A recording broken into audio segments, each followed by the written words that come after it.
মসুর ডালের ফোড়ন এ আবার কার অজানা।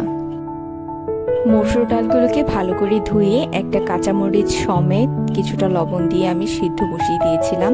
আমার ডালটা ভালো করে সিদ্ধ হয়ে গিয়েছে, এবার ভালো করে ঘুটে নিচ্ছি ঘুটনি দিয়ে।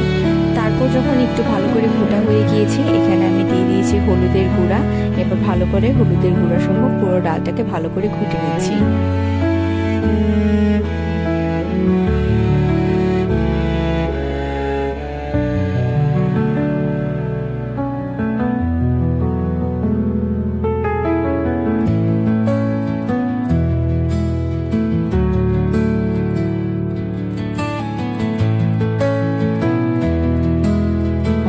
অনেকেই বলে থাকেন মসুর ডাল খেতে ভালো লাগে না বা ভালো করে ফোড়ন হয় না, অথবা এমনও অনেকে বলে থাকেন যে এটার কালারটা কেন ঠিক থাকে না। তো আমি এখানে একটা টিপস দিয়ে দিচ্ছি, মসুর ডালটা যখন ভালো করে ঘুটবেন তখন অবশ্যই এর ফেনাটা কেটে ফেলে দিতে হবে, তা না হলে মসুরের ডাল কখনোই দেখতে সুন্দর হবে না আর খেতেও ভালো লাগবে না। এখানে আমি অন্য আরেকটি কড়াইতে তেল দিয়ে নিয়েছি। প্রথমে দিয়েছি দুটো তেজপাতা আর শুকনো মরিচ। এক্ষেত্রে ভালো করে খেয়াল রাখবেন যেন ভালো করে এগুলো ভাজা হয়ে যায়, তা না হলে মসুর ডালের টেস্ট কিন্তু আসবে না। সুতরাং অবশ্যই এখানে খেয়াল রাখতে হবে যেন ফোড়নটা ভালো করে হয়, তা না হলে আসলে মসুরিটার টেস্ট কিছুতেই লাগবে না।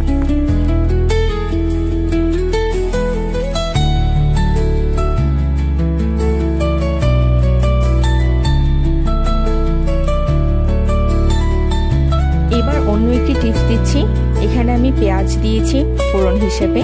তো পেঁয়াজটা যখন দিবেন অবশ্যই খেয়াল রাখবেন পেঁয়াজটা যেন লাল লাল বেরেস্তার মতো হয়ে যায়, ঠিক সেই পর্যায়ে আপনারা ডালটাকে ফোড়ন দিবেন। তা না হলে পেঁয়াজটা যদি লাল লাল না হয় তাহলে মসুর ডালের সেন্ট ভালো আসে না, খেতেও ভালো লাগে না, সেজন্যই ফ্যাকাশে মনে হয়।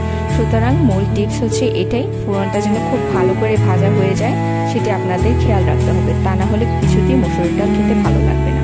তো এখানে আমার পেঁয়াজ, সবগুলো তেজপাতা আর শুকনো মরিচ ভালো করে ভাজা হয়ে গিয়েছে। এবার হচ্ছে আমি এখানে ডালটা ঢেলে দেবো। অনেকে আবার কি করেন বাগার হিসেবে উল্টো করে তেল মরিচ যা আছে সবটা ডালে নিয়ে ঢালেন, এতে করে ভালো করে ফোড়ন আসে না। সুতরাং ফোড়নের জন্য ডালটাকে কড়াইয়ে ঢেলে দেওয়াই সব থেকে বেশি উপযুক্ত। আরও একটি টিপস হচ্ছে মসুর ডাল কখনো ফোড়ন দেওয়ার পর বেশিক্ষণ সময় ধরে ফুটাবেন না, তাহলে মসুর ডালের টেস্ট নষ্ট হয়ে যায়। সো এই ছিল মসুরির ডালের রেসিপি। কেমন লাগছে অবশ্যই কমেন্ট করে জানাবেন। দেখা হচ্ছে নেক্সট ব্লগে। টাটা।